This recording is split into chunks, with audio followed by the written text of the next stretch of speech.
here likes Pac-Man? Now, before you all raise your hands, I'd like to tell you that while I do see the craze with it, I don't find it all that enjoyable. It's a fun little game if I'm totally honest, but I don't share as much enthusiasm as other people.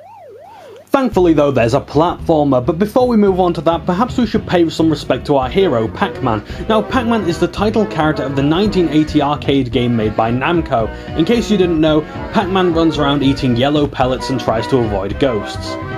The gameplay is primitive at best, but it works pretty well. There's no real premise or story, but the gameplay lasts long enough for you not to care. Pac-Man later appeared in over 20 games in his lifetime and counting, and had several games where he took the title of the game.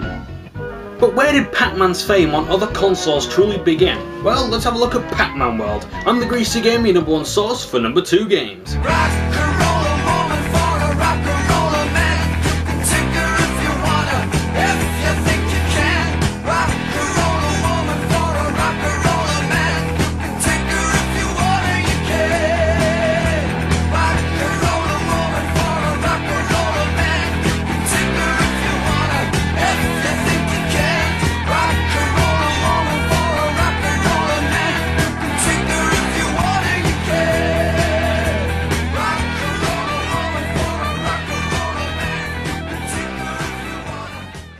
Pac-Man World was made for the 20th anniversary of the title character, released in Europe in late February 2000. Developed and published by Namco, the original makers of the character, Pac-Man would see the world of platforming and not just in a petty side-scroller, nor a wholly 3D world. So how then would it work out?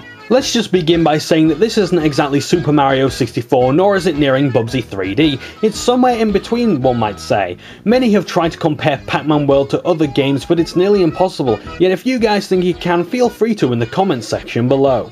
It's time to start the review proper, so let's move straight on to the story. Oh yes, there is a story, and it's not bad either. It's Pac-Man's 20th birthday and all his friends and family have come round to give him presents. Pac-Dog, Pac-Boy, Miss Pac-Man, Professor Pac, and even Dig Dug have come to see him. But disaster strikes when they're kidnapped and a simple clue leads Pac-Man to the Ghost Island. It's there where the evil Toc-Man has stolen the former's identity and is trying to destroy his nemesis. Pac-Man won't settle for that and goes out on an adventure to save his buddies. No, not that Toc-Man! Pac-Man has a variety of moves he can pull off, but the one he'll use the most is the butt bounce. This allows him to slam into the ground after a jump and crush enemies below him. When he bounces, he also gains some extra height. You'll use this a lot for pressing buttons and defeating all kinds of enemies, so be ready. Another thing Pac-Man will do is use something called the Rev Roll. Not that kind of roll, damn it! This gives Pac-Man a speed boost in a certain direction and will allow him to ram down his foes. These rev rolls will allow him to activate certain fan-powered mechanisms and speed paths to open doors and operate lifts.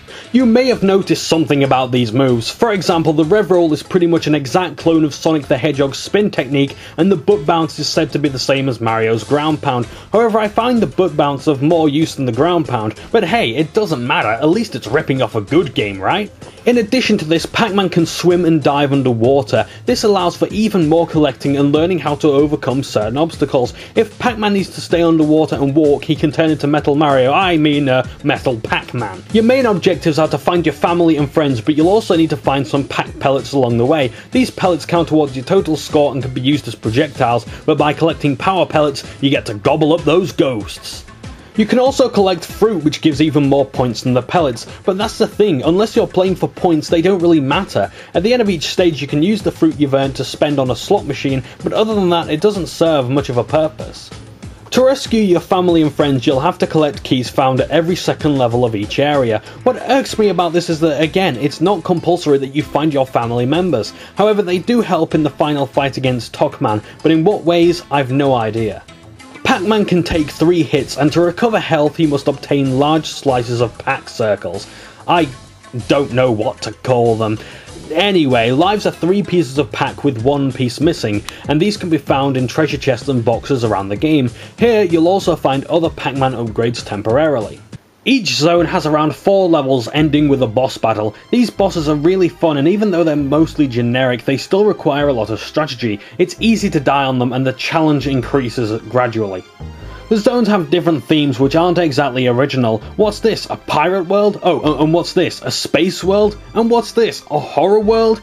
Yeah, it gets old, but the overall level design isn't much to complain about. While the themes are copied from here, there and everywhere, the architecture of them is real nice.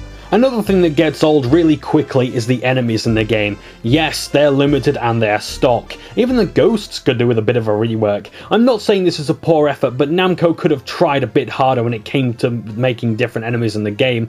I don't like complaining about this stuff, but I think it's necessary. The game's graphics aren't at all bad for their time and managed to make the most of the PlayStation's limited capabilities. For the year 2000, this wasn't exactly revolutionary, but it managed to make the PS2's early days look regrettable. The game's visuals was one of the reasons why I held off getting a PS2, because the previous console looked so much better. The soundtrack in this game is so good that it made it into my top 9 soundtracks for the PlayStation 1 video.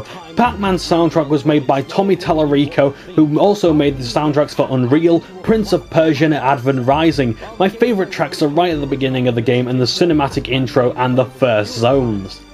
But what about the GBA version? Yeah, that's right, this game really did see a Game Boy Advance release. While in my opinion this port isn't nearly as presentable as it should be, it's still darn good for GBA standards. I mean, a game on that console would either be really good or really bad, based on my experience as you understand. But I think this has to be one of the finer ports I've seen from console to handheld, and it's something I wouldn't mind playing at home or in long car journeys.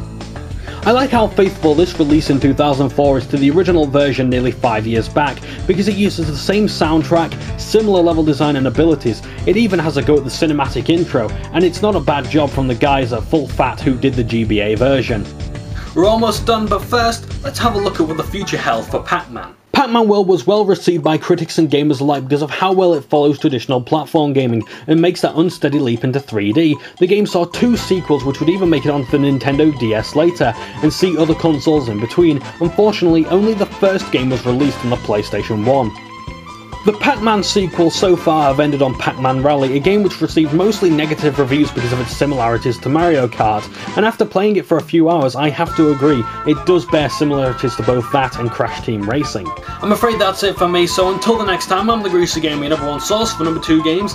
Now if you'd excuse me, I've got a nom nom some waka waka. Ta-ta for now.